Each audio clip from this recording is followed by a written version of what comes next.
Ya bismillah bismillah allo esodun ne ala sonta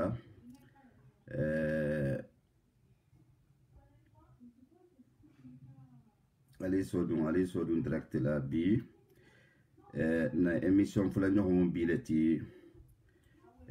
membe fatani radio Kamula FM la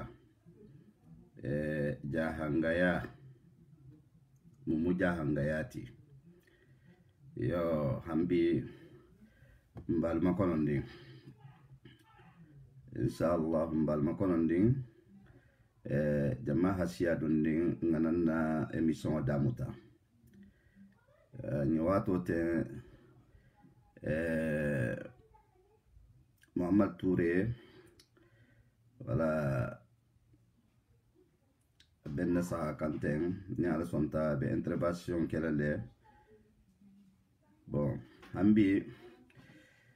c'est une émission menala dunatole yo na kumenni nga damuta nyomu jahangayati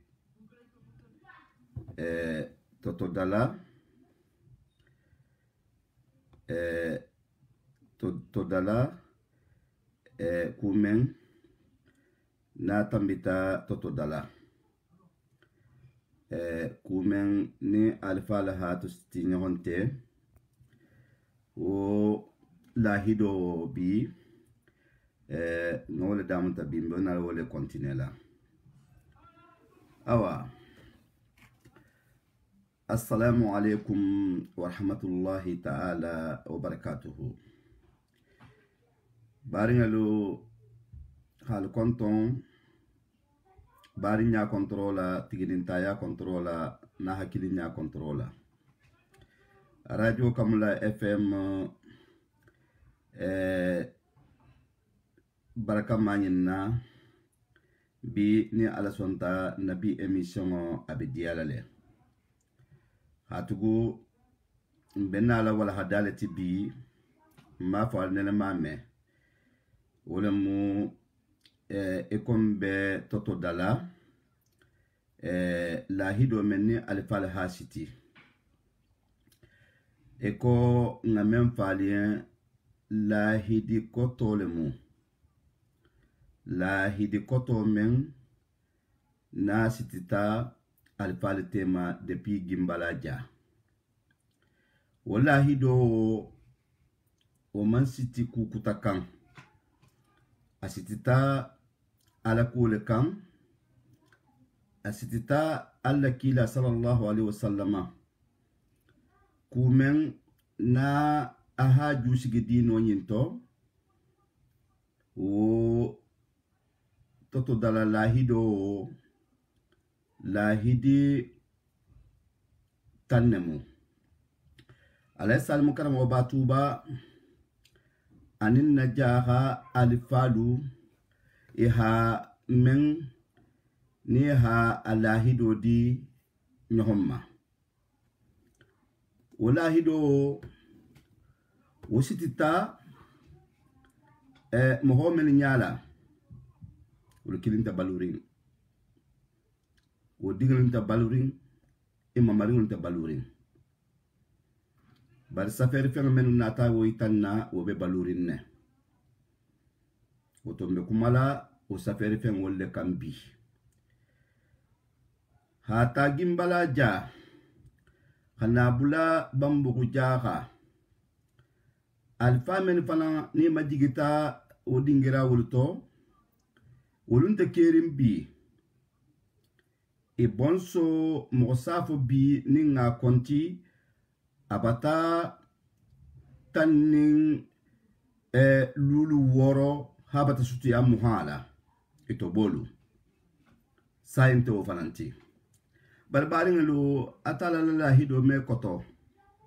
hatugo fannin qur'ani bembulu atala la hido ba notole fannin kila la hadisul bembulu atala la hido falamba notole wulu mamma hammaha inta mahammahan nafana woto bi ikon na rendez-vous folo men jumatan bi baho alfalu alaysa almukarrama batuba wato men naha jaha alfalu mo bi wurula anin saba ahikili toto dala ale kiliringo ame kili ki hane kali nyohonyen ki me nyohon jamfa la karamba man jaha alfal kili wala karamba man jaha alfal fanan kili ko duwa fennemu ko ngana tala ngake ta man sedeti mbon solien karamba man jaha alfal kili o falanna karamba jaha alfal kili ko hanna lahido leta ala la qur'ani kunna kila la hadiso kunna ani bembalu menu haja hangaya nyin jusigi wala haja hangaya nyin na tahama nyamen wala haja hangaya nyin na fasa nyamen karamba haja ha alfanyu kili ki hanna wala tofonyo hontema ni bentamento e ho ke saran kannoti e bon solien o saran kanno o mutatale wala mutatale jaha bulu ala mutatale karamba fanan na bon solu bulu e ko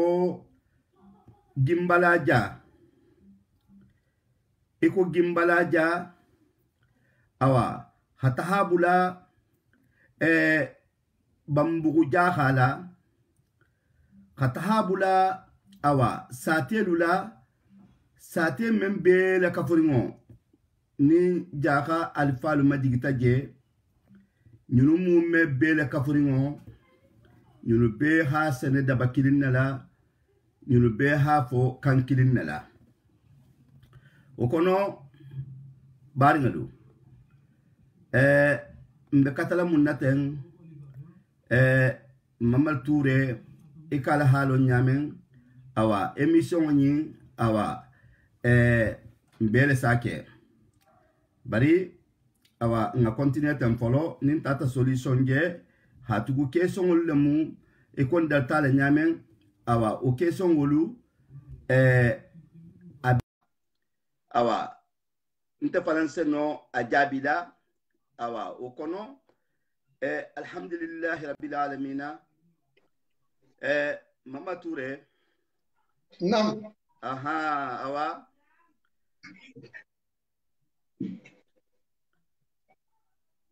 iko ya hamen na me emission to namu njeduna wal hadale to bi wal hadame important habum wala mu toto dala lahido men nasitita alfal bulu namu me toto dala histoire na mela barina mela ibala mela nyale ma ara jumatan bi baho menuma ala saha hataha arajo kamulala baja hagine isatara jefana atu na alfalu ha qur'ani aninki la sunno hi tahamaran silo ke waleti namu to dala lahido lahidi ko to mu alaysa al mukarram wa batuba na ta menna kuta ya tuba najaha alfafo men falan na ta botuba ta hajjan wujan wal falan ta to wala kuta ya isigi dingira wulto ikobe ibatan narin hambi ntulo be dore da ngana dunna wala hadato barbi wala hadan safalien bi wala hadabe diyalale insha Allah rabbul ibadi kendeke donc mbaringalu radio Kamula FM Touba na meriba ho kema ana musuma me benkin tuna kontona ibe jamoja radio Kamula na invité bi iko beba kalamanya me juma Oustaz El Haji na kadi Bouakar Lemu abe tambila radio la direct donc bi na tembe bundi muma na tem abe bundi nsafuno éducation puisque la hido menni asitita alfal bulla na janga alfal bulla wala hido ku membe la hido wo kono la wala hido wo kono soho wala bena la fese la na ustaz bulla jante sai inshallah rabbil bari wala bi bari alu émission ni ala partager parce que me kumala éducation ni ha éducation puisque la hido ni alfa yino ha lonko alfa yino mu ala la mo olelti alfa yino meno hala hido siti ala la mo olel mu munna parce que e habbi kumembe lakan kambi kumembe lakan jahna kambi e hayin begele parce que ni hala krosi ila bi ibe duna men kono la bi abele bi ko dol kono la puisque lo karanga e hamgol la nyori le ko hata karanga ke bari bi ni haje jahamolu mbe uwalirin bi asiama mungo sabuya londo la daso ani karanga kon karanta hatara na karanga masi degere doma puisque num fama ni mo bi sigila kibe kawandro bola ibe wula siama ne tegela ibe tambila wula siama ne la bari bi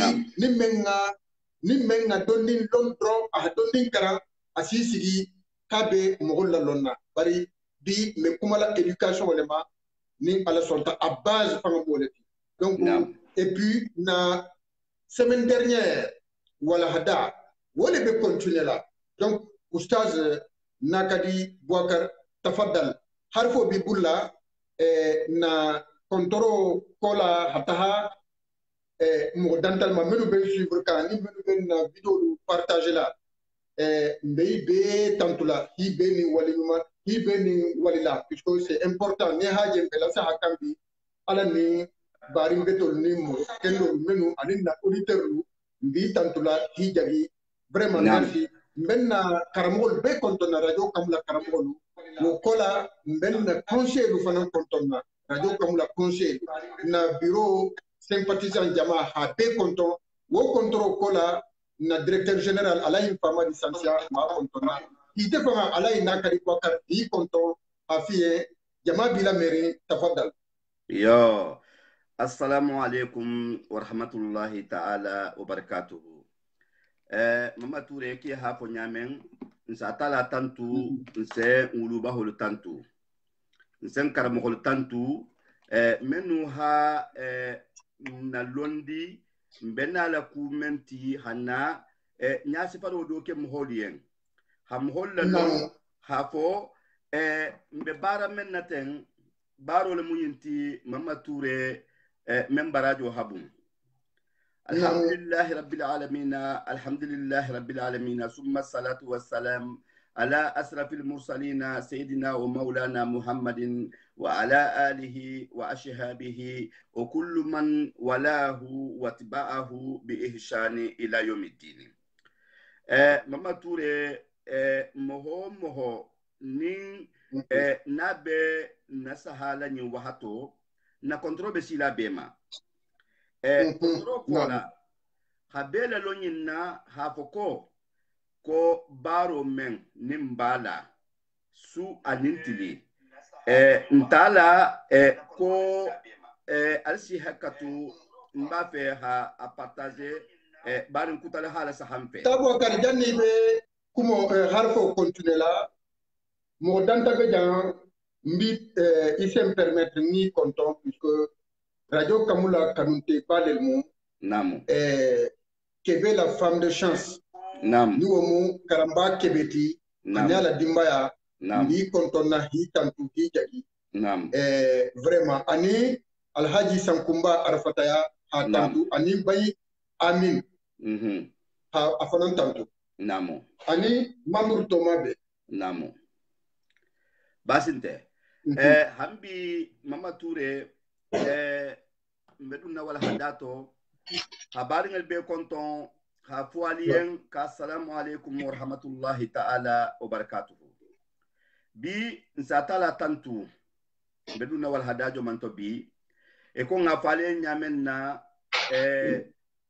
jahangayani a folota jamen na emission folo na tawtile wala mu gimbalaja hafata mbemba Abdoulaye Sisela mbemba Abdoulaye Cissé wala dimmu mbemba Yusufu Cissé Sambare City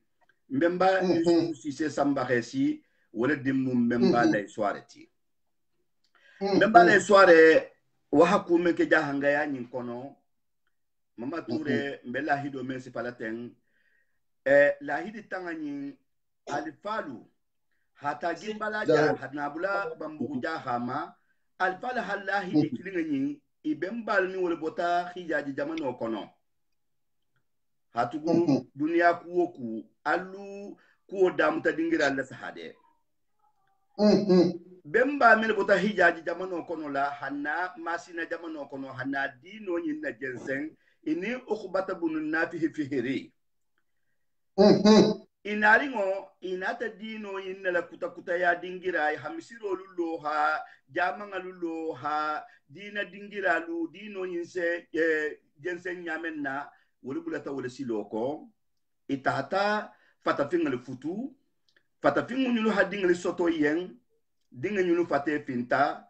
iketa metisiti bari comme nse men ko le hambil se sagama ni arabul ko man jallasa qauman tajanasahum fi lawni wal luqa la fi nasabi wal hasad namu ni ham mo hol sigi no ya isi kuloru ta isi kangata e kuma kan aksanga sebula alla kuma kan to nonte alse kan kutala bo memma ka alla kangati wo kan bembal hakan wole ta mbemba Abdoulaye Cissé e ko ngafu nyamina ni mo kolon to inen na tabambu jaha gimbala ja inata gimbala ja sigi ibe di taje gido nyin kono idingal le fanan na ta wuli hana bambu jaha wo bambu jaha mbemba lay salmu suware almune mo gidila ma hanna fa barakola aminu ko jaha ngaya nyimbarama atala hatutu mbemba le soirée iko na alfalu na tarikha na balu hamen ni hanyaspa ani hamen safe kitabo to ni omu alhaji takati karambati ala kitabo kutuhfatu salimiya fi tarikh qabailu jahawiya kitabo ya hamen keme fulani ko amma ko toala jahango fanga mo jonti wo kitabo le falame mo siama mbulula ninte tromperin ibe histoire men nyaspa kan na jahango la déplacement ni ibota jameta ta jamenna hatugu atelo ta wala ko betege a tarikh sayra tarikho ulunya ibota nyokonto nyama ni sayra ni tahmata nyamene ta ta jamen ni jamen mama Touré na alfalu lahido nyunu wala hagimbala jasigi lahido ina bambugo jaha fana wallahi di kilinga la bambugo jaha fana sigi memba la soirée memba Haroun Mohamed Fofana memba Tulle Fadiga memba Mahamudu Darhameba namu memba Suleimani Jahabi Suleimani Jahabi awa mosafo Touré anin jahabolu denta kukilina wokoto Giraso lu fana fanalu wol fana denta ku kilina nyin ko faranto hatugu yulu bemu bemba kilinati mama Touré nse mempo mbarinja hangolu yen hafoko ninga mfanga le jebi nteken ntefan kunninga nyin jahanga ya kini le ben nabi kini la wallahi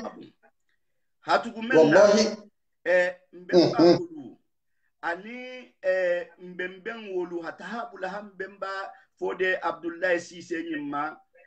wolu sontale ala sonta memma wolu sontale ila sonta memma wolu sontale fana jaha ya nyimba sonta memma wo munti dole be do nyakuto dole be kula tahamala do yen dole be do kila kudola dole hak do karang dole ha do fasari dole karamo mu doti dole le talibi mu doti dole barindim mu doti dole doho mu doti atugu mbemba ala salim siware ana na hakilinga dingelu anu wolle nata bambuja anu wolle nata bambuja hasiki wala mbemba memba Haroun Mohamed Fofanati Tabakari Na même pas tout le Tabouakari, Jani Betambila, c'est très important parce que question de Nebema a posé ma tembo niento, puisque c'est très important, puisque Nadja a une communauté qu'on a avec Mosiama na filiri, et puis Mosiama be ko don kekan akonola abente la filiri. Adun il a même foko lonna lumba mekan lonna na ko. Konin karamonte mo men na ko sentano le bekela yi karamonte. Mais pourquoi on te l'oublie? On te dit cette communauté belle à ça. Nim dokling même malia a siato. Nim dokling même malia ko ate a karamo muineti a karamo muineti. Mais bi on te lu jangol bata karamo yaki jonyati. Ite la adu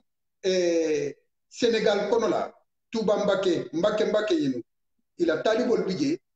wolu fanga itelu fanga mi isi wasu la talibol ila talibol i même malia ha fo fanga itelu fanga hari télévision la isa ko nte karamo muineti mais nte ja ngolu mbe maliari wala mais pourquoi wo complexe bente ja ngolu yo mama touré subhanallah ila harfo ni mo safo kala senyata le kuma kanga nyimma ya lo dunia ku alinga pourcentage le ta ko to de wala ben ndulu ja hangol fa toroli pourcentage mumunti moho menu be kumo fola nal ho konti la saha anim men be dering al ho konti la saha anim men bi wasula al ho konti la saha hatugu mama touré ko ngamen fo sa enten bambo jaha memba jabir memba muhammad waliyu afanantara mbele dingira into isafu mema ko gimbala ja itolle bota masina hana gimbala ja ani memba sheikh abdullah siselu itolle nata gimbala ja sigi munna muhammad waliyu nyimantara grupu kono abonso adinga fe mantara kono no mu amamaringati ni mu mbemba so aibuti mbemba so aibu mbemba muhammad waliyu mamaringale mu mbemba la soirée ala bambuja hasigirino jahango mama touré ni ha jahango kamme ko mo mante kala mo mante bemba karam atjana kuma le potendoro hatugu mholu ko be dalami dati mengadia isole fo mbemba Suaibu asotota jibele bundu jibe mali jamano lemo Mamadou jibe mbemba Mamadou Waliyu dingo wole bota dimbala ja hata hano mbemba Suaibu nyin kabra ha me ko mbemba le soir hasate sigi aha dingo ta ni omu Yusufu Gasamati hanadia maka hakara namo hatugu jahangolu anin ngantulolo nyohon nabi betege lahido menna alfal hata nyohonye man lahidi kutata hamunta folo ala ku lahido ad-da'wa ila sabilillah jami betambila jan lahido imujelleki sabarde dawato na emission folo ketoleti dawato munti hakibiro ke ala ku le kan mbemba Suaibu wolungo baranto fanambulula mali jamano kan na manke hasate le yaran hata moholu islamisé ha misiro lulo iko mbemba le soirée ani ila compagnie nyuno hake nyamenna ani falu hake nyamenna ibemba mel bota arabu jamano kan wol hake nyamenna wokonola da'wato ila sabilillah hakiliro ke munka ala silo mbemba le soirée mammo kile kan nambatu mbale soare mam hokili bambu jaha kombata dina kuto dosigi kan nare kal hana tarato mbale soare ha barin lekile ha ko mpalu nata habo hijaji jamano kainin dino men nata hasate sigi moho na loho bila ihanna nari ihanna karam na loho bila ihanna nari ngamuso futu hadima moho ni nata jang ibatalla mania jamuja hanga sateleti woja hanga sate o aha sate dole tan sigirin je folo o sate le wulita kolo do ko men babulula wodo ko le ba tombe na histoire le moti wala hadan to labi émission aninge émission menkan amanna na ko hanna du histoire dangal to na objectif munti be nyale mumma na maksudo munti mo hole hanim fahamu ko la hido men fa naje folate ko be mbale hasiti abe mo do liye ko la hido in tata siti toto dala ni haje karamba ngol ba fola tuba ngol ba fola jaha ba fola mba fola ko fonse nyo hom mara nyamen na kwa e fola kungole la amon toto dala wala na alfalu falan mannati wala e masafe o falanna falu bal halahi di koto men city wallahi di koto on tejo wala nyas fakante mbemba le soare tumo men na mbemba yusufu nata ding mbemba so aibo isa mbemba ko mama sambo nata adingeta hadia maka hakara wokum majigin tentolula mama sambu bonsolu anin so yusufu bonsolu ko ha fo mbemba le soare na bonsolu makon karamo hanjandi dunia wulo o malunten na malunta tarlan na fana iki hamen fo sai namu nyunu be kafuta mumma ikafuta munka adawa ila sabilillahi hakiri ala silo le kan afla nyo munti al amal bil kitabi wa sunna na be nyulu tema ibe harfula mumma ila bange mumunti ala koten kila koten na alfal koten woto bi mama Touré na wala hada sabanyo munti wala jenti lahidi tangamen ninja hanga ya fa istidaka folfolo menti ad-da'watu ila sabilillahi nata wo ayoti le hana hadisul te ha fese moholu hasagi ko ya hata kamula la me min tambita jumatan be baho namu al-amal bi kitabi wa sunna nato fananti bi tamunti hatu dino nyinte ku kutati jahango bulu jahango bemba tartale dino nyingeroto dino keloba akumoba atahamanya ba hata hijajima hanabula hang masina jamano kono hajigati hanna lagine mali Guinée Bissau Gambie Senegali ni haje iko ngafu nyamen na wala hada foloto ale karamba ale takti karamba na tati nyame ko ni haja hango ya haja hango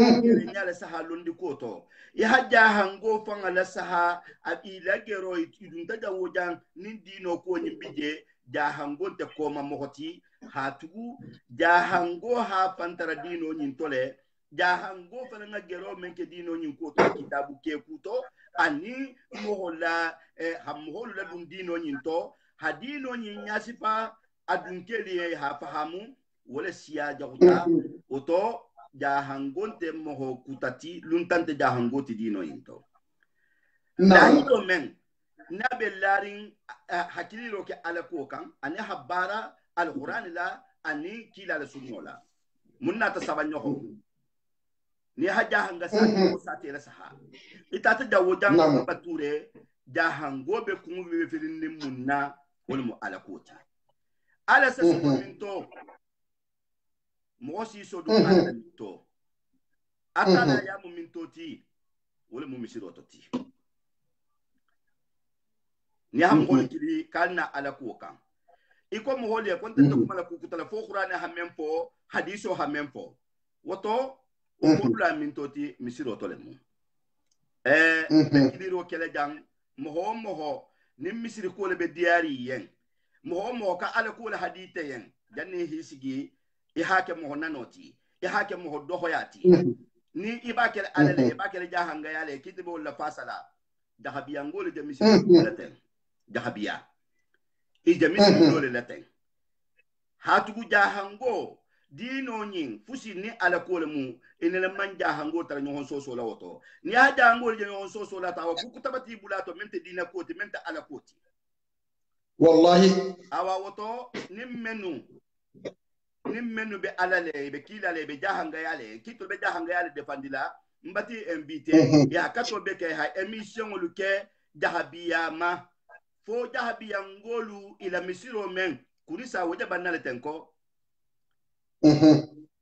hatahabula tasibonula hatahabula kakan de sate hasiabi mel misiro batabang siaman balam bije wol falam be nyalla de maroma janinga ke nyohon soso te hajele ile nyohon kunna kuto membanta iko tuba misiro lota la banta mo be salla ko no to ngo tuje o banta la butugun na hata mo kibe misiri la faso le be ala la faso le be jahanga la fasala dahabiya misiro fele la rama wo itigi ha emission ke woluma de fo itigi se ke hera moti woluha hera soto ite nofe woto radio kamula fm la baro moleti ntolo fanambe da'watu kele mumma ila sabilillah atala na alfalu ke hakili roke woleka wal amal kitabi was sunna habara fana ko qur'ani ko tenne kila fana tahmata tenne na alfalu lahido men ani yahaku tangamen nasigita sabanyo homunti da'wato kola anim baro القرآن من سنولا أكتا منتي إمارة المسجد أمسيرو خاطو بطو في جميع أوقات الصلاة المكتوبة فنسلو نيبه ساتي لا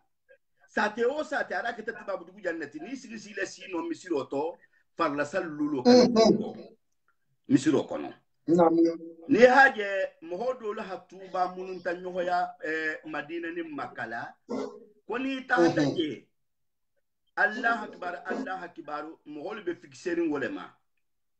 inim boro parla sallulo ni konyin kana fonko mama toure ninja hango famata nyoho may tata jahanga sate wo sate la kakandi kono Senegal kono Gambie kono ni famata nyoho ma isi kamme ko karsani maje salfanato bi maje la hansado to bi bemba la lahido ni hasiti wala hido ibe wala tanga kan iko sabanyo homen ninjala siyamate wala mu imaratul masjid fi jami awqati salat al maktuba faya نعم faya muslimuna taqullaha wa abuduhu waskuru lahu ilayhi turzawuna ali ngasila alanya ngatala batu nkuma kanga to ani kenya to ngatala tanu fana ngani lon hafoko mbemem beto mbemem beke kan nimba denna alala ngasila alanya mbalo na hafoko mbesagila le besta hakonti bo wallahi alfalu ko kula hido menitul hasiti ni dunta misiro kono ala la misiro le mu misiro ni lo ki be salla e be salla tala le inta ta salla mo hoyenge inta tala mo hobbatula inta tala mo hola kan mele je be tala atala kulela atala fahamun dali subhanahu wa ta'ala misiro la dimi kuoto na alfalu lillahi do men ni hasiti hafo kukutan dahanga ya nyibesigirin wala ma karama ba ta to le kuta ya tuba ni memma wolong ni hafu mohodo nyala ngani memma mohodo la kila toto da la histoire ni kabe fania parce que munto ku mel bato o mandi tolula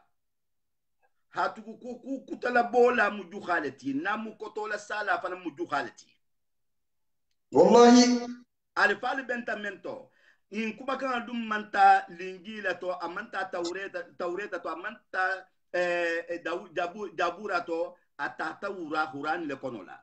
woto ni te ko membe huran ni konola kiyo ko nyohon maketu kangale mu nyohon jamfa kangale mu nyohon kumma muta kangale mu woto ijana huran le fa nakari ibata alla kila nakari dawato men fa nan ko ibata fa nan nakari wallahi hatugu ayo le mun yinti membe ge yarin bema atala hayin dali suratu taubatito mama atala ko inma ya'malu masajid Allah man amana billah wa yawm al-akhir wa aqama as-salata wa ata az-zakata wa lam yaqsa ila Allah fa asa ulaika an yakunu min al-muhtadin ayo ni ngabe banne comme o men se misiro yindi misiro la di modronte de hako ko kiata sali gede e ha misiri kan afo misiro ku men kan ta fula misiro ko na ko kai ta hake o kuma kan fo lati misiro birikilu nelema ala batu misiro miri lume ala batu misiro karu lume ala batu amikiro lume ala batu mo men betala salla ko wala sa ala batu woto koni membe misiro inna jimila fa hakke mo holati men sonta alama isonta kilama isonta kitabu ma men ta kilama isonte la alfa la bange kangama alfa men hita soto hadino nyingule kotola haitila ko Quran munyinnati salato munyinnati atala munyinnati kila al saybul totenne itafa ketatenne hi kulli hamislime to hota halaikum imanda woma wa qama salata ya salu lo misiro nyin kono wa ata zakata ninja ko bi bulula ha bole na fuloto ho falanke wala ma yakhsa nyimmo fanan man silam nya fo atala yo hatugu batu mbe tala misiro kono mbe sala misiro to nte ben kunto farala nte sale dingira nyi fo mo wala halon ha ko nyi ko ni ha mo menje ko sale no ba afondala ko nyi ne mu misilme kendoti wonta sartiti fi hasiya atala lenya ko tuma do bije mo men hanyinke ki hake kanda jongoti mahankutu ni madun kelo mama ture imaratul manawiya koto fanga sinen hafo ko hamisiro infala jimi hambi memo hol kilila de mo men halon iya mujahabiyati yante jahabiya mujahalati jahanga satelemu anin kakandi anin dingira kotennu alembal mustafa jabi bakarambaya afele musiro lola silafatan to tuba silafatan to jesi gilali anin tambilali yen lundo tuba dingelu suba hosi tarje inato tuba kudo si tarje wahati do si tarje silo sta salije ananyo hondolu nimbe ala kule tombe kila kule tombe mbemba silo le kan goto adu ngatara minto mafan ngatara al amal bi kitabi wa sunna mbemba le huwa le tumbulula habara al quran alin kila tamata nyame al imaratu al manawiya hamisiro yimfa ha atopoto hamisiro topoto hata sali misiro konola وممنتي بالصلاة فيها حتى حصل دي وتلاوة كتاب الله حتى تعالى كتابه فنان كرنجي والقرآن تي والذكر أنين وردولو والدعاء أنين دوالو ده همول سينك مسيرو الكون لاو إميكو كتاكيجي ننا ما ميقولو كو مولتا تدين كل كمسيروتو ننا ما ميقولو كو مولتا تي لفتوشيتو استحاك مسيرو كونو bali ntolle jahanga kunda siama mbije istaki la kebayale nana mo siama mbije ameke misiro kono ari qur'an salata nimba kala nza tahake misiro jimbara ko tole mo nana mandu misiro kono fa am gol salida men tahakije woto wa iqamatu durusul ilm annaha ta londo wal hadal sikije ko njala men foten wa khuduraha annaha taje atala hamu dali o falanto hatugu nasumu bekele munkan abekela adillato le kan nasumu te kele nyinkan hatugu moho jahango hafata nyimma hisi kite be jahanga ya nyasi pala moho lienna alifalu fanha jahanga ya nyinjusi ki kumenda wasartin tibulu akumakan tibulu alahirin tibulu akumakan tibulu la fa mensi ni moho lu fanha sonde nyimfa ke kilinte fa tambia akodu nan honna woto nimmo hobe kumala jahanga ya nyinkan kuma la mohol se alom memma fa hafoko ite be jahanga ya inde fa la fasala inti fa kunninga nyim fa la fasala atala inna dal subhanahu wa ta'ala masaba masakallanke atala inna dal suratu nur kono la namu yuti azina allah an tarfa wa yadhkuru fiha ismuhu yusabbihu lahu fiha بالقدوب ولا سال رجال لا تلهيهم تجارة ولا بيع عن ذكر الله وإقام الصلاة وإيتاء الزكاة يخافون يوما تتقلب فيه القلوب والأبصار ليجزيهم الله أحسن ما عملوا ويزيدهم من فضله والله يرجو من يشاء بغير حساب. آية بالمنتي أتلا ناتا كرمغبا توبا lahido men na haja hakili akan toto dala ka bemba na lahidi koto le munyinti mena ha gimbala jasigi mena bota gimbala ja ina tabambugu jaha mena bota bambugu jaha ina tadisiki kome ibota disiki kome inata sita killing ibota sita killing inata safalu ibota safalu itata bundu dide ibota bundu dide itata tuba bakoni ibota tuba bakoni inata tuba ba Allah akbar Allah akbar hido mo kana fo kite be tulunna wala ki ho kila marchandise ti atala ko atala dinyata mo ho yen ko antarifa ki ha ko to tarike atala to la mislo ko ifa to honte de ila khabilo to honte de ita fa be kumento ila dinati ko to honte de ko le ko katala to la hata ko to ta mislo ko no wa yazkuru fiha ismuhu atala to la hata foje Allahu akbar bil qudwi wal sadi so man wurala atala to hole be tahala fola misilo kono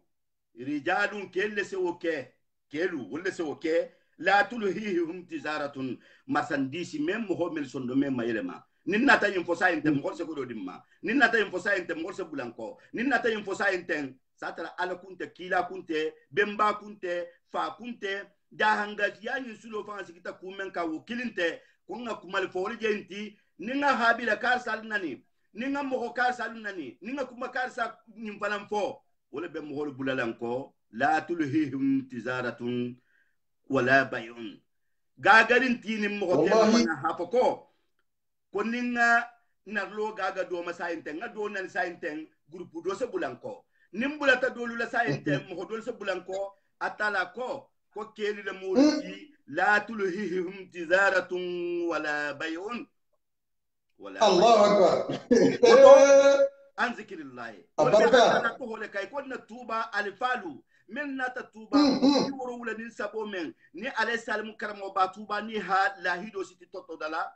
mo ho min be dala lahido talabi ha buladam furan kono ha ta ha bula sentan le dam furan kono ha fayi atata bula jawo dam butugi tolo hajun toto wa iqamus Allah akbar ila alabato ibe wala o itai zakata anila salahabo yakafuna ibenim bekele beslan munne beslan yoman lungole nya tatakallabu fihi alqulub sonno melsi minin ngani nke munna wala absar yali ben honjela ha ko bi wala atala ko ko tatakallabu fihi alqulub wal absar liyajziyahum Allah ahsana ma amilu ala hi sarabaro la men keti la baro beto nyimati wala mubari nyati wala muhila alfalu holla horom wala tanga benari ngakan hila alfanna hido la tanga hila muslimia ni la tanga wa yazidahum min fadlihi wa bekola ya habari nyima men ke tol fangala interema atala se wodoka o kafuima ashi hadige aljannatu dungola anti konti bola fang قرآن هم فو إمارة المسجد في جميع أوقات الصلاة المكتوبة هاو كيبي مسيرو ما أنيم كوو كنا مسيرو كولا منني أنيم مسيرو فانا منني وقد عاتب النبي صلى الله عليه وسلم الله كيلا صلى الله عليه وسلم أفلنا تلي أنا أتابنجي هاتبو نكون نجاهنا كيبالو إببار لمنا بالكتاب والسنة مهم نجاهنغول فانا ميتي membo hol tantula dankara mo ho men betibina diarin na jahangaya nyin kono ibaita ne hapoko ko ibemba le barata men na kito le barkan wala wo karamo ho bi tantula to ho madam mansonia bari si fangen na tanturo kono mbi tantula alla kila nemanin kisbama alla kila hamun fo nemanin kisbama akwa ahabbu biladi ila Allah masajiduha وأبغض البلاد إلى الله أسواقها رواه مسلم. الله أكبر. وساتي بيتو دينغرا من هدي عليها بيتو كمسيرو لجوتي. جاهنغا من يهون سوتو مسيرو كوتو. جاهنغول سنيهون دي مال مسيرو كوتو يكون جنا فنيا من التين. جاهبيا مسيرو بلارا مدة نمن كوسان كمالا. إكوسان دي مالا أني النبيين. مبها وكامباني كده. مبها يتدنيا لها فكو. Kakan de sate follow men ninja hango tahta sigi jakata jahabiyaliti mbemba khatum madi jahabi hasate men sigi ala kenala mujeti nalolu safa ko jahabiya wala kata jahabiya sateti abali na taraje melje sigi nin kuri sate tarambe jahabiyale ibota jahabiale hata has kunisa wasate hasia mel bota jahabiata ita sate sigi non tata sigi na lolu fe adin sikutalo woto d'accord kilila moho ni ibe alale la fasala ibe kila la fasala ibe dino ina la fasala ale nga nyohon ke bula nga nyohon na no bula nga kumolu bula menten na jahanga ya nyin namuti alla kila wallahi lugo be to fi samante Mamad Touré ko masajidha amsiro lulem wa abu khalil bilad sate be fanan dingira to fi men atala men go alayen aswaqiha asahallam ninga na alabatu dingira alke sahati nga saha nesa ko saha ton tato fo misiro kono mambata je guwa alayen wallahi ala nse même fo saha ton tato fo misiro le ton nse même fo saha le ko ton tato fo misiro le ko to mambata dingira guwa alayen wallahi awa alla kila sallallahu alaihi wasallama atala hanyin bange ne manin kisibama misiro hala jimi dino la ha misiro la jimi ala kola na alfalu i hanki wolle manki ku tala ibrata alla kila la bange le ko habula atala kumen na Qur'an ko na tawti sayin na taw ayolti kila ko إذا رأيتم رجل يعتاد المسجد فاشهدوا له بالإيمان كنا لها كيجي نين سلفنا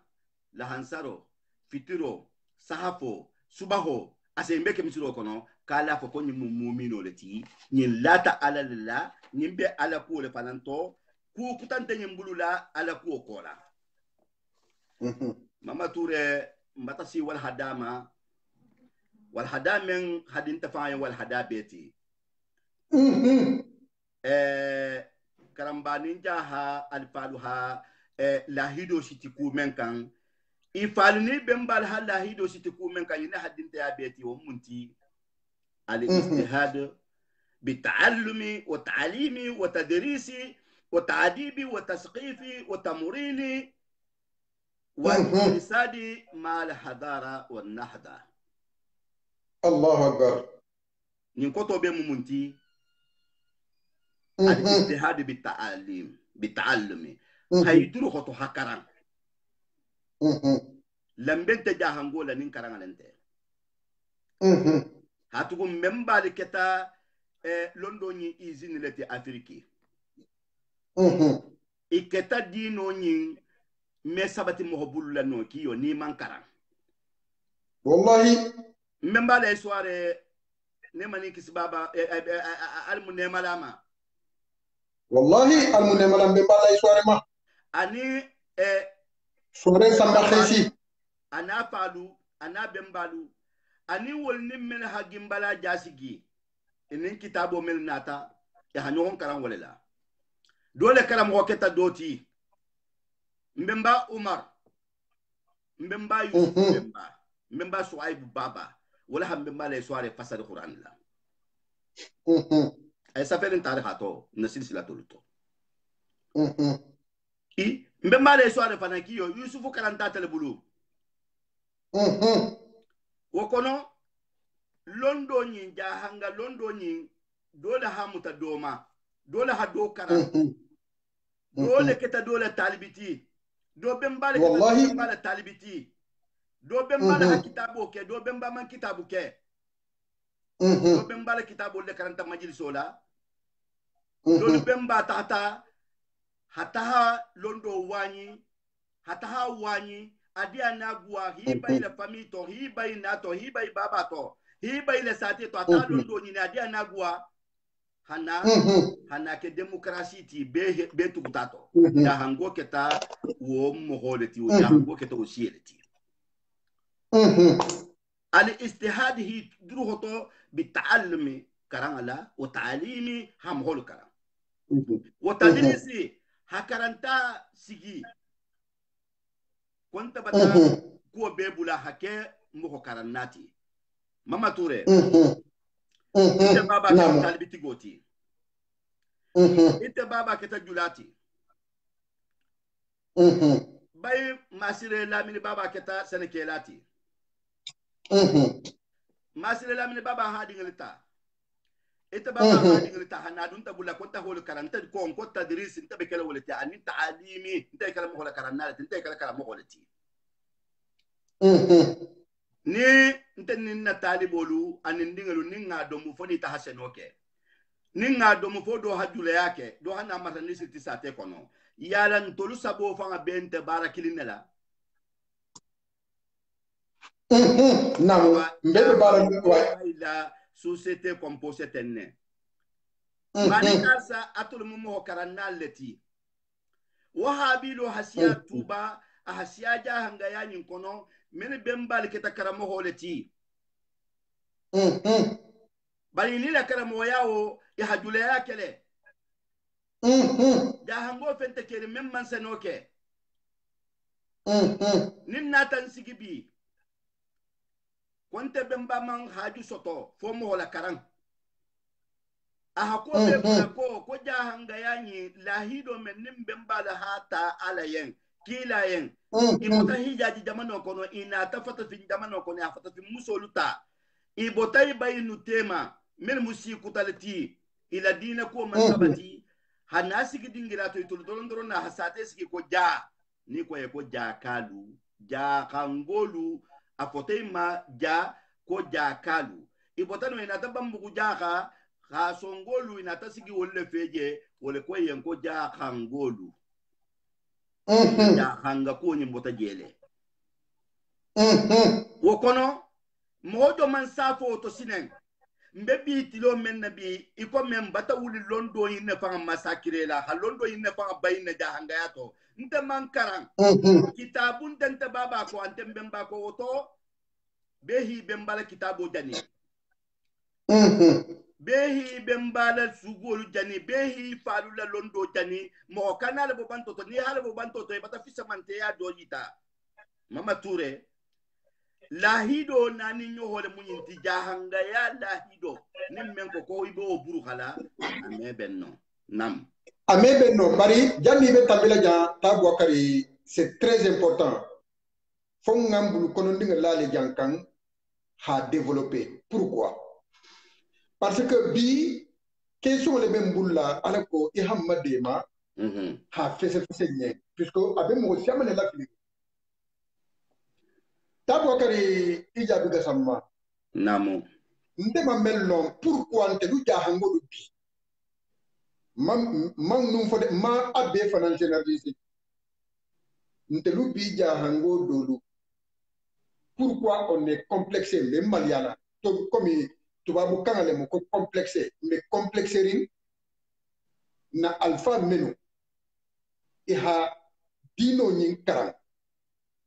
ha arhano karan ha londo ta arhano kono ha ke kitaboti hadisa kitabu karan hadisa kitabu fana ha londo ba kono da ki kafu hadiso ni arhano hawuru kafu ha ke kitabu alake kitaboti tubabu fongo arabu lu fongo sonta wo alfa wulma mbar misalo do tala Maroc karambayango dole la kitabu presenta Maroc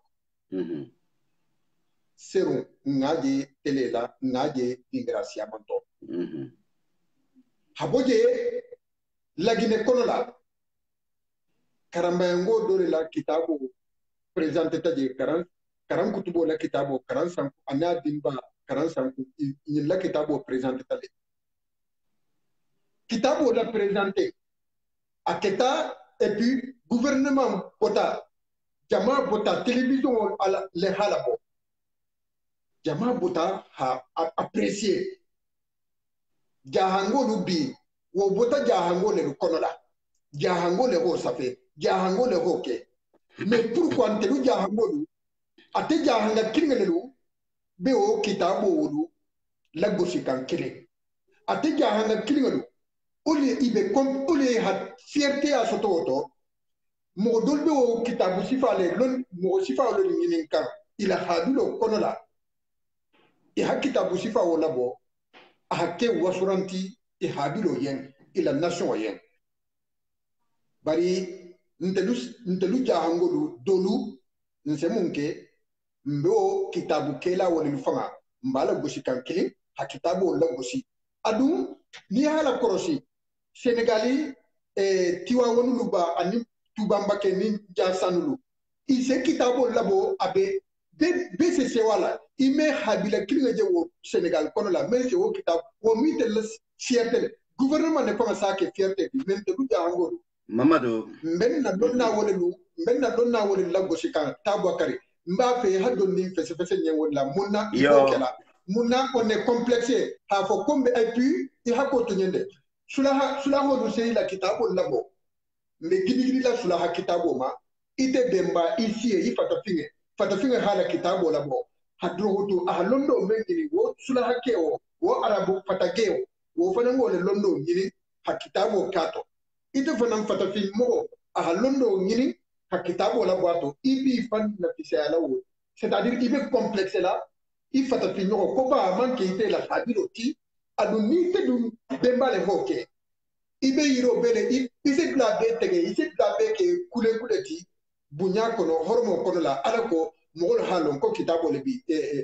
bemba do ha kitabo ke mais pourquoi par mbe différence kala kolto na janga communauté kono na lonna nyinu hila gosi image lon ni halonna la go londo le do stoyare wala mo la question Mama Touré almun ni baraji la question nga fahamu la question misalo munti ala sorba keba londo baharungo kan sanku di ala sorba keba kata Dakar ataring Dakar hatara awata karang kutubu la kitabo do sarahu khala bo atahata adunta librairie kono kabri arabu ke haja salo e masitirin anataka be kitabo do le nyinina a o halo hafoko fatafinga membe kitabu sipa en toho fola nyimbululo dula jam patale aha kitabo jelari aha kitabo ta ko ke enko ntela ha kitabo yin sarahu ko mbembala kitabo ko karam kutubu ke yala ke ha men fae ayi arabu ke ka enko libanais ako kaha librairie kono la sa ko kitabu fusi hadia kaha bedota ha ko munda ka tul sifal anatul fal na albemba sifal de kata dino nyim fa la wurginte asaboti jamano nyin kono ko mo kitabu sifa nyinke ko mo kanta o bunyalale Mama Touré na article nani nyohonyi الاجتهاد بالتعلم وتعليم وتدريس وتعديب وتثقيف وتمرين والإرشاد ما لقدر من أول فصل لا الاجتهاد هي دروخته الاجتهاد على مثل سانكو على من موجود لما آمين ربي لندو نابنتا أكوني كالي تجاد كالي دروخته كارابول كم من جد وجد كوني مفلو جد أني وجد كوجو مانغا غولي نكاين كو جد أكو سيدو بدالو كنتوجي كاو كو جد دالمو كي هدالي دو كي سيدو تحاسيغاكم أوا جدو فلانيو نكوني دروخته ibi dروخته لا مني نكيو كو سوني أرين بيتارلا awa hangolu ni hala sahala sal mukaramo batuba ni hala iswala saha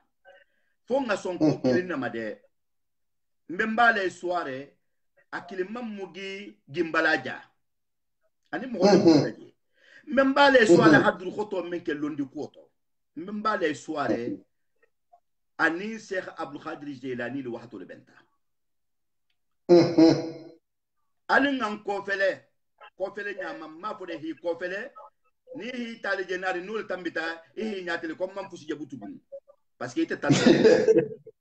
ouais mbemba les soirées console bi londi ko to wakiyo don beto jare londi ko to bi mbemba les soirées console si wallahi soirée kunangolo abarka yen soirée samba khesi ni tata jabi kunda ni tata korila idi kita dugulo to alay sal karamba soare ngala sugo jele sugu dron tade ngala londo le fanga lon folo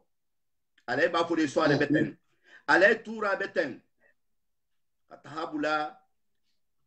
memba kansa si soare bonso la Senegal ni Gambie woto jahangolu complexe men ni hafoten memba la hidol muyinti ali istihadu ko nganduru hoto munna ko ngalondo nyini ngamholu fanan karam aninga wala hadali sigi ni tata Gambie jamano kambi jahanga sate ni mumebe tata kakandi itata tuba itata jawojang siti membe kerimbi ko karanta donga kontilon atadrisi wo karanta wo wala jalan na ku kutolu toten ni haje kitabu kela ni mwala tatakarambati ako mala qadara hadara mumunti qadara civilisation habula dunia be kenya mentulumen alfanga bula ko onya ni tahta ni hafesu kula sahabi mohol bi jewul bi kum fil nim mo karanga lema ham mohol irisadu ke ham mohol kanda anin taadibi ham mohol dajigo kankeya wa tasqifi an ham mohol culture ni am arabul makwa at tasqif ham mohol cultiver wa tamrini ham mohol fanan kulu itila itul fanse men to la kamane no hakilola wa irsadi anihi kanda mama ture saukani lonna lemu lonna men ni mohol halon ahayna bange amhol to su ako ko wulul himma fi talbil ilmi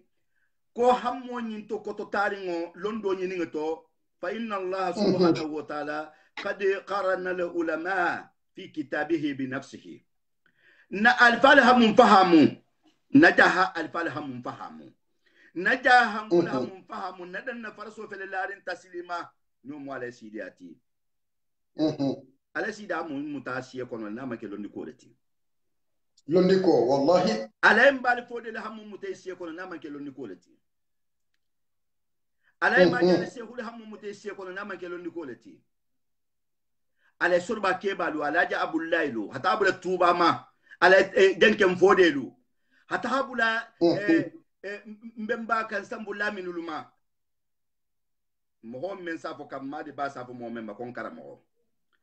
memba mpaba sorba safo mo memba ko ala karamba sembe baba safo memba kon karamo karamba ya kunte no uti complexe membe mo holu labbi mo men hiban londo nyini neydi ndimma wala be lorim bi ni complexe bal jahango fushi na hakke se soto londo nyinto mama toure complexe to lawo nso geya fo yen munna ngena mo men be madante ala karamba du fara felenti larim pare soma ya halon nallati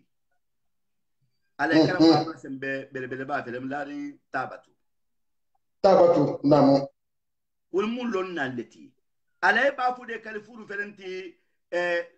nyandanki wol mun lon nallati malum karamba fel tuba wol mun lon nallati mulonna alay kalifa kunisa felenti kakandi kunisa dar salam lonna muluti fonnin ke lonna felenti bimbe mel jele mel mo gonna fa kayla londo le comme alhaji fantamadi jabi da banku sukutola wallahi ani alhaji salahuddin lu wol mulonna lati ime wonna girma meo mama toure ala karamba jangaro nyinga me mutakindi aten alimamo alay lonna banyi ndingo no mu alhayna musankuti ime wala girma mewo jahango londo jahango aha atala hanyin ayo men nana tate jahango la hayin neta jahango la fana londo la fasa yin ne fana na ala tata memba swaro lu be holu to homele londo nyinto ala jaum bam falu be hol to mele ala ndo sankungulu molu ho to mele wallahi ala ma kubiya shehulu kan sawi la li to bolu molu hol kam mele kamma de ba ça fait nin kon ko be janga saten lonna madanda sante karamba ya ko fan hi sobo bar mama toure mbe sonna memmala hafoko alfalu halla hido men sitijan fo dole ha jobula hakemo karannati wole mo karannalu tarta ha bilol kono la tuba ha men bode tata sigi da wodan wol hidin leta ta hadi mo hol makoy hi karan dol fam bi yesemu ki ma farlo koni he wolo mutu kon tol mujula leti tol musane kela leti isole me foloto bari men baba liketa mama toure men baba lo hal londo yin nafasa bi wol fa bata ke londo yin jahoti e bata lo londo yin konturu mbenari ngama mbenari ngaka Imam Saukani ko katala ka lonna fangata haden da ta fangala haden den na fal saban getenne ala umusiya idira ma ko ayo ni katala be memmala ko ka lonna le den da ala o haden dala hatuga nim malaiko lu ani wol be jammen ndol man non lom bala ha lonna al falanta la hi den den atala la atala hadal jammen ko sahida Allah أنه لا إله إلا هو والملائكة وأولو العلم سورة آل عمران أتلا هلونا لفالوريزي له هايتي له هفوكو جاهنغو نياجي جاهنغو من كومتا لوندو كولا على هاجي كرام فابا على بالا من جراسي على سو ما جراسي دين فلي باريجان إن لمن كومي على فو على كوانين ألفان لسلكوتو ألفان لسلكوتو ni mo ni karanta dawato men nabala so ni tilo alay usman tubaka na so ni tilo be dawato lela fi sabili illa sabili bil kitabi wal sunna itaha ha ya wunya butugo dawato abe wala najaha alfal fal ngoleke ini ta men fahamu to wota ni ma men fahamu buluka kwa tala ka halonna le dende afe jannem fa o musida la hanim bange sahida Allah annahu la ilaha illa huwa atala hal sedi ala ko ma sante kere ko fate ha fukata la sedi ata nono atala hatul le sedi ya tumo menna na ha adama bon solta ha fa ya koto akoye ko do mal marigoti e ko yan ko itel mu marigoti ko marigutane ko feite woto atala batalla sedi ya والملائكة أنك تملائكة من يالا وأولو العلم منكم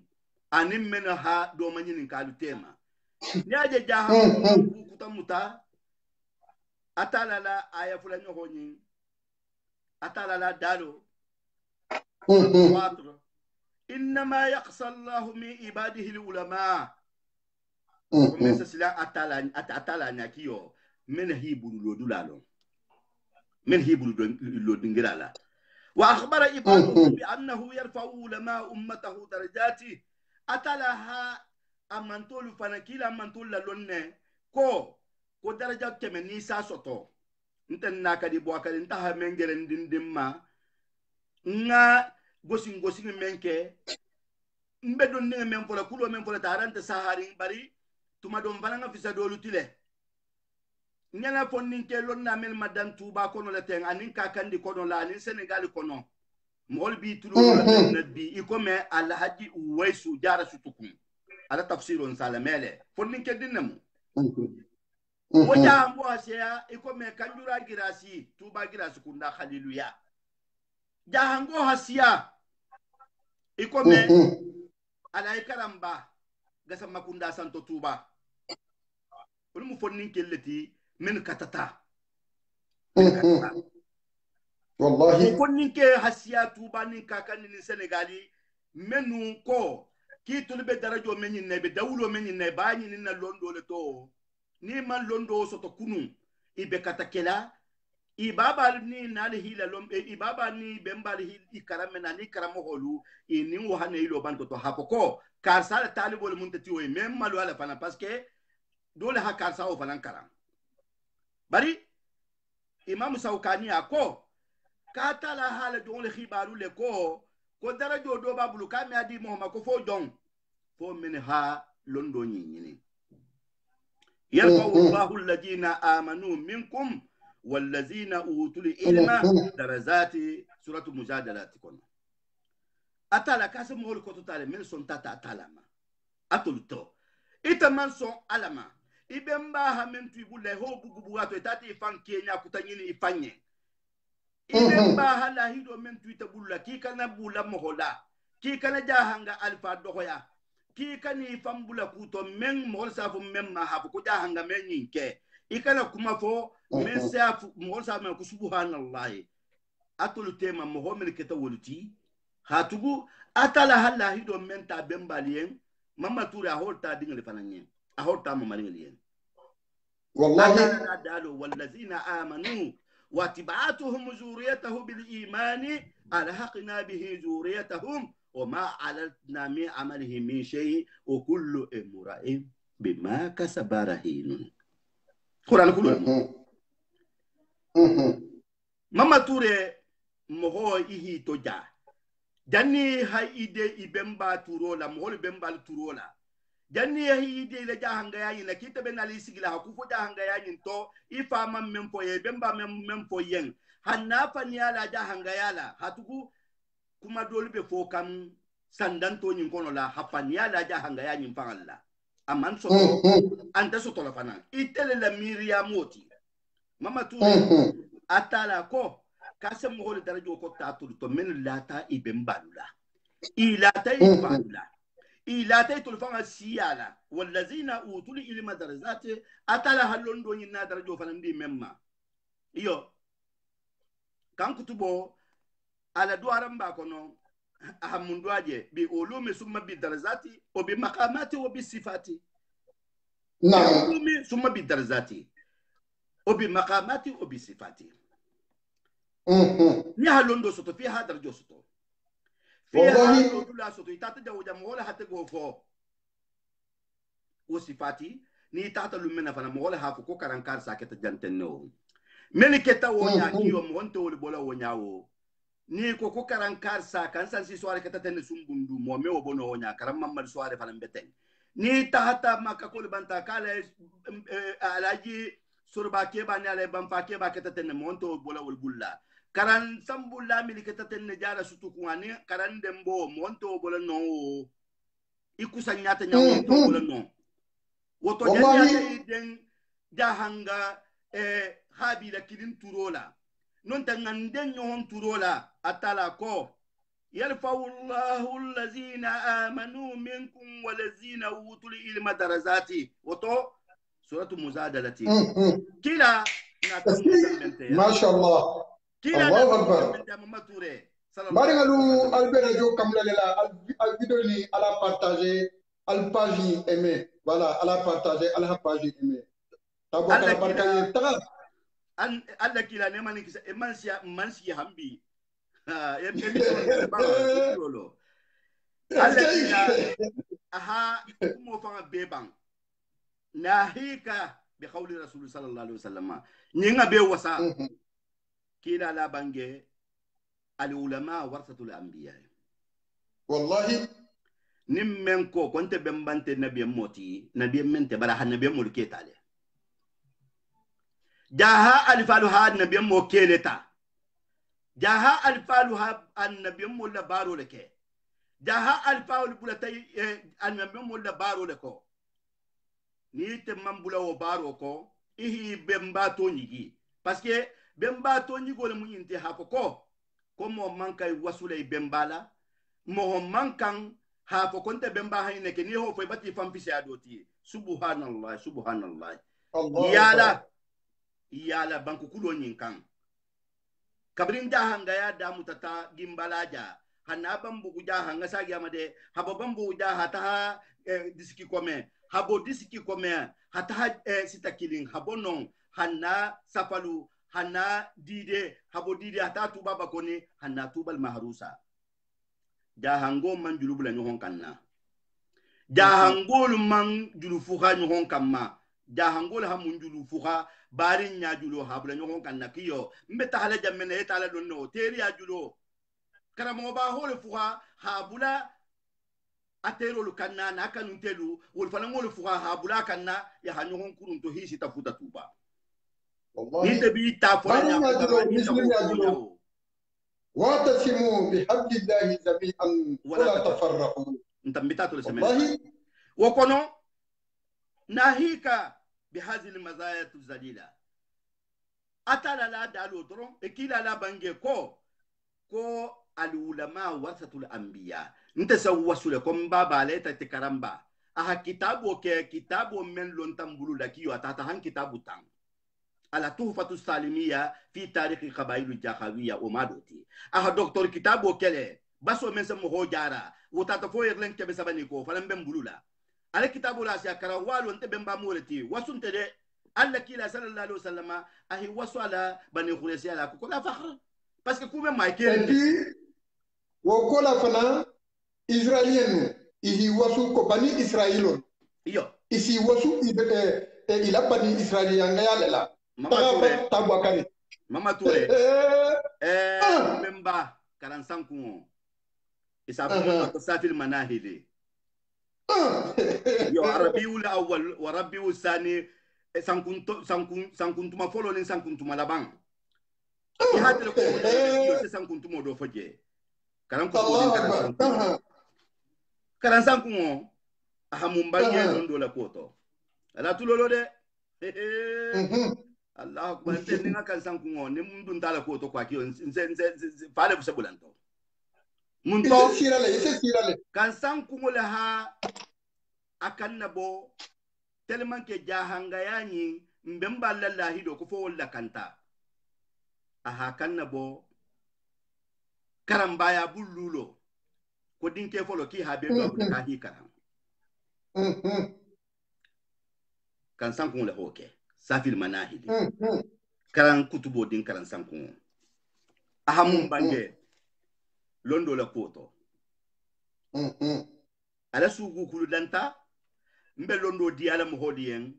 mohol fala menga londo beku ibe nimisalim bi hi bankaranna ha beku ntolu tumoto ha beku ile satelula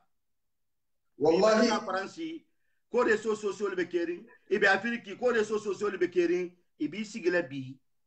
ko londi kumo wala kana fo dato ni la kana fo to so mai ni wo habo mo na ni kangama karan sankun ko manonje tawku karan sankun ko ala himmati fil ilmi wal ilmu himmati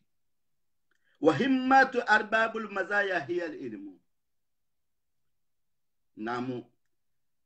safil manahili ako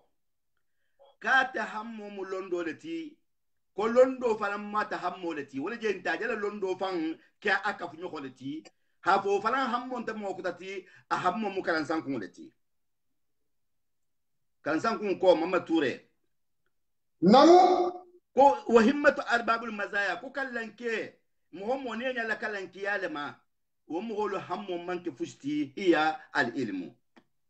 kan sankun le kamete baharmo abelondo diala mo holien ako wa minhu yanalu al haqq was-sidq wat-tuqa wa yarqa bihi marqa kamali wa yuksamu ako wa minhu yanalu al haqq ni karantale soto nyafo ya hanna karla fusile jakiyo londo bada sari laike jahbi felenti limosu mba kontonna ala londo hana fale nakalimu kiyo ala salim karamba suare ananyo hondolu jaha karamba ya kono karamba fodinkelu men bi sigila hajaha lonna lu hila londo hato diye bulula haitila hafoko londo nyinna hambe kafu mpal ka londo yinna mbembal kafta londo yinna jahanga ya yimfa jusi kita londo yinna kalan sankun ko o minhu yunalul haqq tonya londo se kisaboti mo hasoto wasidiq aniniha idaile Mama Touré ni hakumoje ngebe balannin kangato kulo fanga fo karahan ni o fana fota tugo ne benna fusilema ala man men fo ya to ya lo qur'an nasiku anim mansuku men burukhata kiti meke la butugu hatugu aya kutalle na to burukha ani Quran ayo men jigita fulanka folla koto makka kafirul la koto jannin kila tala madina ayo be digila ya ayyuhal ladina amanu benala itaho ayo fo ha bem holuma seniyata misalulma watuha ani alanyasila londo asestoto wayalqa bihi malakhal kamali atalse mo fanan kotota karansan kun le kametende atalse mo ho kotota hatahiti kamalo ko kasaina ko be haje to sile wa yuskamu atalse mo ho so fen fananna ite fanse tantu menna ise fen so tatele fananna memu tantu fenati kansan kun ko londo la koto ako man wa man nalahu nala al makarim wal ula wala shayu ya'diluhu izi anta tafham ako ko londo le comme hose koto tasoto anin kallenke ya ko fengo fente kerin men senay lo londo date woto ite bata fahamu ko londo le munyinin tati londo ni keta arabu londo ta keta ti babu londo ti londi o londi nasi te fanga la long ifan Kenya lela mama ture kasaro men keta kasaro beta kasaro ti isam hol jele iman jamuta janta mutari bulu tadulanti bulu iman kese boni kilinto kansan kun ko o bil ilmi yarqa fil maraqi wa yas'adu ila qadratul kubra bihi dini yolam kolondo le faransa mo kotota hata iti dingirato memu kallanke yati hata iti dingira fanto be meta haja ila qadratul kubra ala la jonni mal sta haja men nala wondi balu donte ya hata atalsta iti jama bato ko conference be dingira doto ha ni man karan ite mila diskuru sa fe no ifanye ite me kuma fono jamato ifanye ite meta haja woja se foja mena ko karsal kanta ben najanne lonnal kanta ben najanne londo le miseta hiti dingira doto bihi dini yu'lam mo fa la dino nyim bankiyo londo se ke saboti i halo ka sanku le banki kanten karan kutubo din ako ma habba izan dari wa dini faliyakum ala himmati fil ilmi in huwa afham Allahu akbar ya tamenye iha dunia jambu nyasuto ha alkiyamo bunyasuto woto faliyakum ala himmati fil ilmi ita hammo hakel londi yini to in huwa afham hatugu isenye lonna hafoko ko nyasilawo tala kwa kiyo silawo tekeri mohome ballondo nyin sotola danni hisiki khalo kuma nyasi fala itfala communauté la kuoto ila dunya tego to kara ni man karan non isigi hitulolo lonna lula nungolu quran tafsiro be tambila siti lula nungolu molbe kitabul karana siti la ari kitabo hasia alaji nga men fosa intale fantamadi mbatan tula minto magama asole fasari ala siti la ko jala madia siti magama tul hariri iso haba jani sigi mohol na noma jani sigi ko mohol bi fasula be mbala mohol bi wasula mohol be hapanyata hatobe halaja hangaya nyini moholla mba fola mohol yenko jahangaya nyi manna dibito amanna mohol bulula mohol manna tifanan fo nabiyo mo ke talalu wol mum bembanti wala halondo ina pasa kansan kun ko akora araitu duna hadaran wa talibu dariha wal kalbu wal battal fi lahu yu'zam Allahu akbar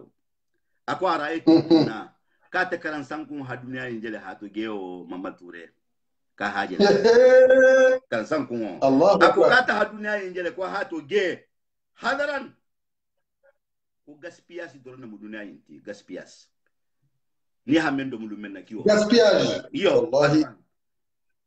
wa talibu daraha mu'min bi duniya nyim fanan suwo nyinna hadaran o fanan mu gaspias mo hodronati huwa wo kali wotigo anin wulo wo wulo o batalo ani ero isa même ko ero ça fait mo yimbata ku kar sa ke kwa ki mo ne ma menke fil dahawi tulungoto yuzam wol be déterminer le wol be sipakili dunia nyinyi woni wulo ni ero hanelo no honda fe kwa ki be bata ko kar sa hanelo ki a concours ke do me ganyela wulo le be ganyela otombe men fola mohodi yen fonnin kedu yen mena halon ko adresse bi lale londo adresse bi lale moho mena halo ko daji woni ma adresse bi lale ifalu hatu jahango ha londo ke munti arabul ko afdalul ilmu la hal londo beto wallahi afdalul ilmu hal wallahi londo ita baba hi ibaba be mohammed bunyakan ibe mbalbe mohammed bunyaka halman el masite hadima fe imanta haytara kon karam hole munyuti na bunya mo hole munyuti beha alayseni dahbi kamele alayseni dahbi nsafo adinga tulo benna ma marin tulo benna nta baba la alayseni dahbi fasal qur'an la ahi waswala tuba duna bebe lore akoko karam kutubo maringo wala hata fasali karam kutubo wala hate bemba karanjeri wala ho karan ha fasari hamso nyine hadiama wo membe jaha wasiya bar jaha mem fana nama ke karambango te karambango karanta mem fana makiyo fana ngasiya mem bembe sin ko tolete kiyo kamale ba karanta jombulla man karan sambula min debulu wallahi tuba be faril londola tuba be faril lonnalla munna mo man balangulun ko karam mali bant tala jara sutukun ko mo sena ko karanta kan sambula min debulu awa adin ngatu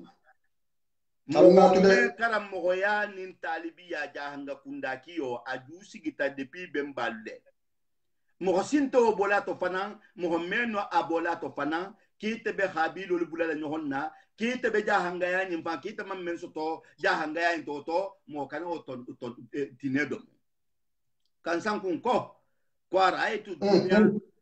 حذرا وطالب دارها هو الكلب والبطال في الله يوزن مهول نيانينا كيتا هاتو هونيني همهول بكو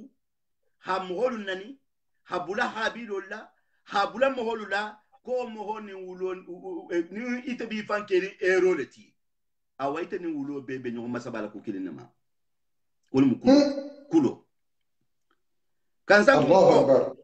ahalabam mumma nga mental sugu kulo yinto sugu kulo yinta tafufo kulo bi sabaniko na'am kitabu fa al sugu fa tole ko tahdid ala talbil ilmi Allahu akbar abeni kele to men baba fa ngay balurin karan kutubo karan kutubo be balurin otumo abe balurin ken ako ofitiyatina tarkulu uluma wasaqalu Allahu akbar bizallah wal mizmari wad din afsamu nge ajana bile kan san ko jana nan to le kan bi te banki yo hanan kuntu an kasba beti ntolu meni hi bankara na tuba meni hi bankara na majliso bumba be kering meni hi bankara na kakandi baba le hi tata iti karandula hi bori botaje ihi tay tati ti Senegal manke se bato no ihi tay tati ti tuba manke se bato no kan san ko ofitiyatuna kunna fonni ke lu tarkulu uluma ihalondo bandone ko sahalu ihi fansukula munna bizal lahwi tulungu be jawojan itol be jele tulungu be jawojan nimmo hodolu ha tuba nin soare wulita ni hite siti kanda bongo mane ni hite siti Senegali anin Gambi anin kakandi soare be jawoje to le seke foloti no le hilo biwo mo men hite siti lonni ni ngala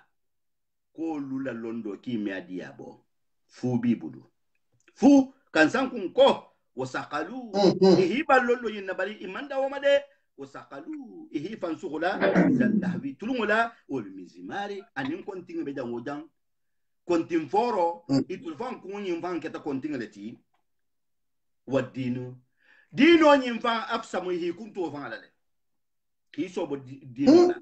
نابالا بي ماما تولي فنين كلي بكيرين بي فالا سلولو سكيلي هدوما لهبالا يميسالي والله إلى وصلت فنين كلي بكيرين بي isafo ye nyawunya hisigi salon kono ha kamera ta ha be famma ibe mogolla alfalu nanila ibe mogolla alfalu dohoyala bari mama ture kuma kilin sewofo ha foko karam kutubo ala sugu fula bige mbole kala na kumola banati namu eske dumanna la faranse diya nyinti hatugu dumanna la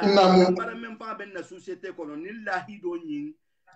nsafo menga dinya abeti afula nyoho munti londo kola wala mu horomoti dumanna la menala wala kam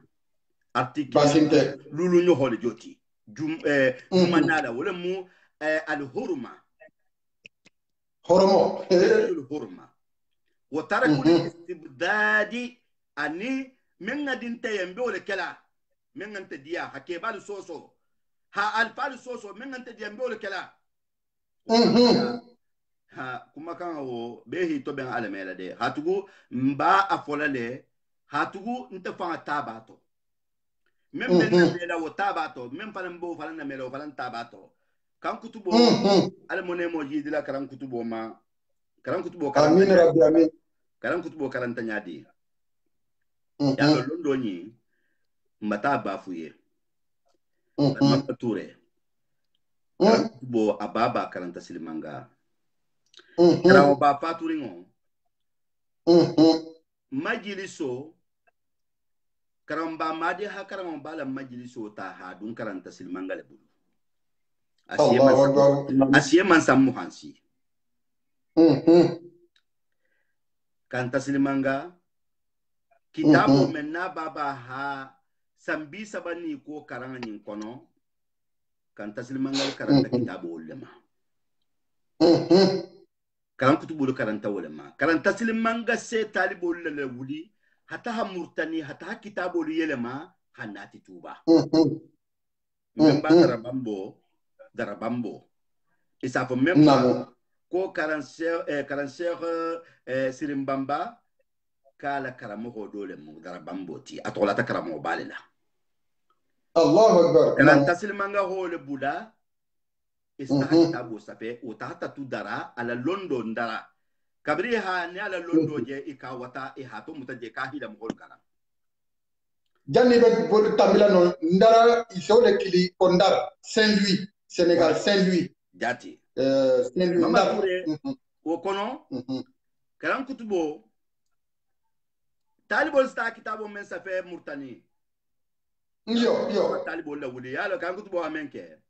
a talibol la wuli kiyo ya ta kaiti geta murtani hanati kaiti gege ma fere dan na farso adun tawale to butugo kiyo a kitabol labo kafa men jeta ka Allahu Akbar ma fode sugu kulu erlen muhadun to ma de kafa hamen wala fi pare al wala fi fen kan kutubo la kitabo menu presente ta ki ha fo nyame na sai ni hasidi ya ni bisan kono ya kitabo kilim fan kanta jahanga communauté ha fo kote bemba mu kan kutubo to onte de mbese wari na ha fo ko jahangole jahango c'est-à-dire wala la ko wo mu fierté le bi c'est-à-dire on est complexé le besiarin to bi mbende de mais a majorité complexé le non te jami be sula wala kitabo karata ma fo yikana sula kitabu karata a be karata mais il faut ta fi ñogo a kitabo labo mais pourquoi il be complexé la bola gosi ata sula kitabo ta mama touré ya hango dole ha fo nyala parce que bi mo to fo man sonia dina ku so soro dole keta yo wala gente ko nim fure sa kude ku nyafula ninti go ko nye aha fo jama le falanto de ka ha kitabo bele sahale parce que polémique bi ni am ho to fo ni ngoti go to fo te jani ba fala silin to mo wuri kilin sakili ni mi ke ku isa ke polémique te kiyo men si pa ne man soto aha fo jama to le ako yalo jaramo bi se mo la kumo ne hakuma keme potensai bi konon to abe hakya doti kilinge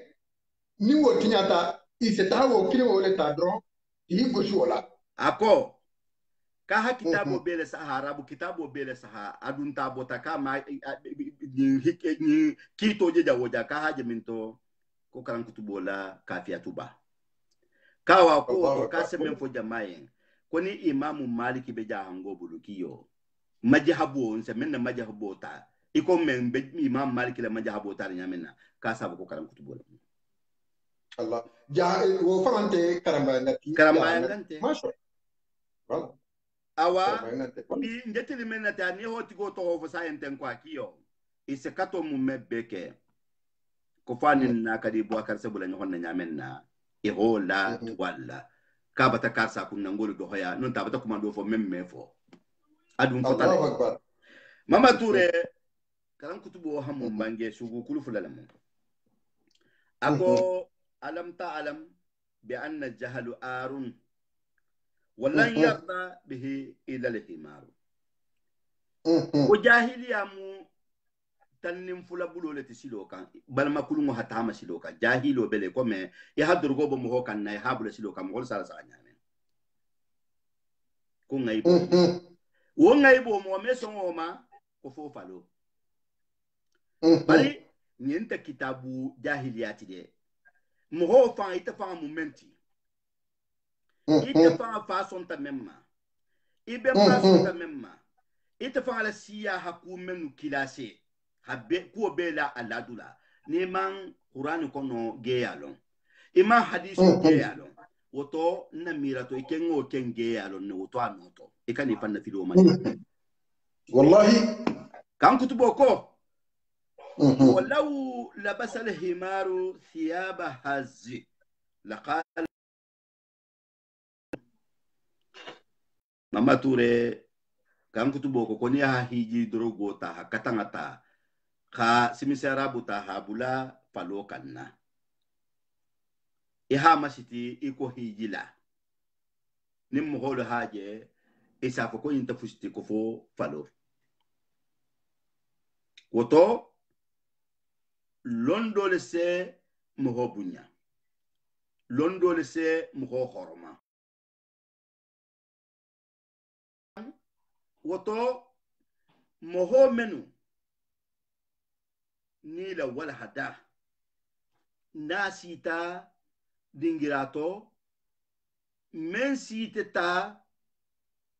masiti ini moho keta sikilinti men keta jahangoti men na londo si masiti ya sugo je yin keta jawojang bala akembe fokan ko jahangole hanyinke ko jahanga kunda ko nyimbota jara sutukunne nyimbota baro kundale nyimbota tubale nyimbota kunisale nyimbota dabankule nyimbota jahabiyale nyimbota marenne nyimbota kamponi le nyimbota korile le nyimbota janne wota hataka afusileti ita hake munti woto ita hake jahangoti membe nyimbe mutala iko anna hakilin fa hakilin on yimpatanta wolela ya halonna wolonna tokome ninja hangole mu iha tantu iha manakibo diam hodien iha kuoku nasa atela diam hodien iho fa koma kuoku sa habilo diam hodien iho fa koma bari ikana kuke mensa agua hodien ikana kuma fa ko mensa agua hodien ikani sigire sosioma ikani sigila bunkono sumundula jamato ki bi jahanga nyoho khaja fila ibi jahanga nyo hoto bola ni hoke ibata ke sentanoti atala dun kumbe hambur sentano ma yala mo si burna baringa ma mo mi burna baringa ma koto reso bata mamal ture bula e ko nga falien wal hada mbada na janne ha fale insha Allah jumanala 22h ni ala sonta na wal hada men ni menalati hifzul hurma wa tarkul istibdad wa ikhtilaf ayatu tulale de so soro men ben janga ya nyin kono labi anim fankum men ngante diambe wala kala anin horoman tanya horomala kanta balia nyohon khabila tuse nyohon khabila nano haja hanga ya nyin fangan nani ni ala sonta ntulbe mun defandila ntenten kunyin kiyo nyin nato teta jahanga ya le kono jahanga ya la faso le kono atoteta kombembem balu nim fadu da sila koto ndefta mbe hambulo du nyohon bulla ngatu nonne mbe hambulo du nyohon bulla ngatu nonne men na kumola banda mumma na lonna ba alay ban fatuba a bangele kenye o mu hikmatu balati ako Bubakar ngona ko bi njatilo men nabi kon nimme ngamunu ko ni halon ne nkom malon